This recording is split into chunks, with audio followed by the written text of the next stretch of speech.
Hello there, and welcome to another of Andre's Artist Profiles.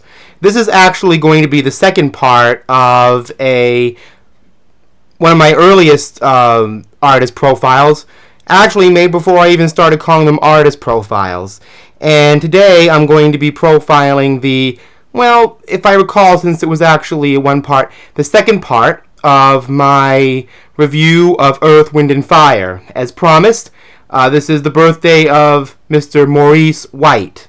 And today I'm going to be covering Earth, Wind & Fire albums that featured him. I covered the 70s period, the classic period, with Larry Dunn on his birthday this past summer. But I'm going to give you a little backstory. I think it's important to give history lessons out there. It may bore some people, but I think it's still very important if you present it in an entertaining way.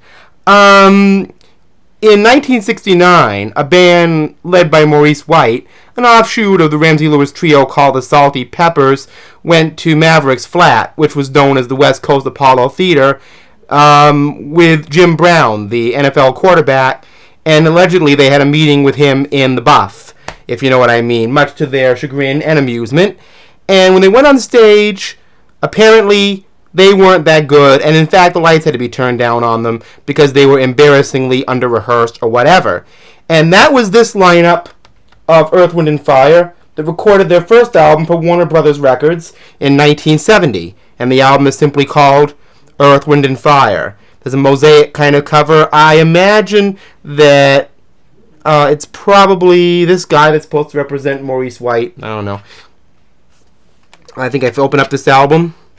This is an import version. It came out in the mid-90s. There was one in this country that was made. There was a female singer in the band at that point, Sherry Scott. It was a totally different lineup than what had gone on later on Columbia. As a matter of fact, Philip Bailey wasn't even in the group yet, but Verdine White was. This has some wonderful songs like Come On Children, Help Somebody.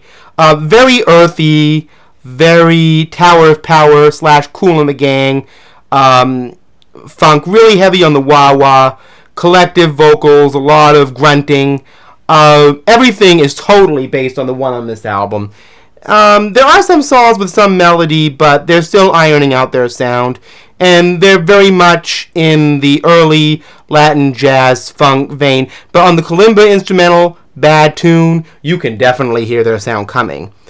That's 1970, I believe. Their next album came out in 1971 called The Need of Love. The Need of Love features 5 songs. Now, this is mostly an album of kind of soul-funk balladry, but the first song, Energy, features this very free jazz Sun Ra / Ornette Coleman intro before getting into the funk, which shows how jazzy the band were even at that particular point. They hadn't really coalesced everything into a certain sound. It's a good follow-up to their first album, a little more abstract, but, you know, after this they moved to Columbia, and that was covered in the other Earth, Wind & Fire video I did here on YouTube. Flash forward to 1985. The original lineup of Earth, Wind & Fire broke up, and Maurice White decided to record a solo album in 1985. And he actually had a hit with a cover of the Benny King song Stand By Me. This album has an Earth, Wind & Fire Z feel to it, but overall the production is a lot airier and a lot of kind of echoey background singer sort of effects. There's a very jubilant, very happy feel about this album. Switch On Your Radio is one of my favorite cuts from it. Jamboree is another good up-tempo cut. It's really more of a hard, high-energy, funky dance album than it really is a hardcore funk album. But the message songs hadn't gone away. Maurice White was at his best vocally. And if you have a problem with the 80s, okay, stay away from this album. And don't complain about it. It's a great album if you can get over any 80s prejudice you have. This is a CD reissue. I have this on vinyl. There's Maurice there. 1985. Okay, the next album I have, I bought this in Montreal, actually as an import. I always loved this album growing up. I think System of Survival is maybe one of the very greatest songs Earth, Wind, and Fire ever did, period. This was a big comeback for them. It's a pared-down lineup, sort of like Cameo. You know, it was Verdine. I think Sheldon Reynolds had joined by this point, Philip Bailey, and Maurice. And this album faces the Reagan era. Oh, Eva Roy, Thinking of You, New Horizons is an instrumental interlude, Victim of the Modern Heart. There are just so many songs I love on that album. This is really a classic. There's the inside of that. There's a domestic edition that doesn't have that look inside of it, but anyway, that's the band in 1987. I love that album. Whatever format you can find that in on digital, I highly recommend it. The next album came in 1990 called Heritage, and they brought on a couple of kind of New Jack Swing hip-hop people called the Boys to do a song called Heritage. This was Earth, Wind & Fire's New Jack Swing album. They brought in MC Hammer for a song. Sly Stone came on for something that really, honestly, wasn't that good. This was their last Columbia album. It had some great messages on the lyrics. There are a couple songs on here I actually like, one of which is called King of Groove, which is actually about the need to, be a celebrity over your art, and they sound more like Touch the World style hard funk songs. The trouble with this album is it just tries too hard to be overly contemporary when Earth, Wind & Fire doesn't really want to go there. Here's a picture of the band at that time. Earth, Wind & Fire inspired the New Jacks, as a lot of funk bands did, and they should have kept inspiring and not following them. This album didn't do well, they left Columbia, and that's all she wrote. Really, artistically, not one of their greatest full-on albums. You know, time might change that, but nah. Their next album came out in 1993, and it's called Millennium. This isn't perfect.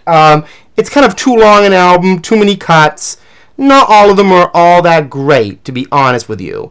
But, and some of that need to kind of keep up with the hip-hop R&B sound is here, but the horns are on full blast, and the band are actually playing, which is a very important thing. But there's some wonderful songs on here, like the very Latin-tinged Honor the Magic. I love Honor the Magic, one of my favorites on here, and Sunday Morning, which is a bit of a hit. And, there's a song on here written with Prince called Superhero, which is sort of a high-energy techno kind of cut. And that was 1993, Millennium.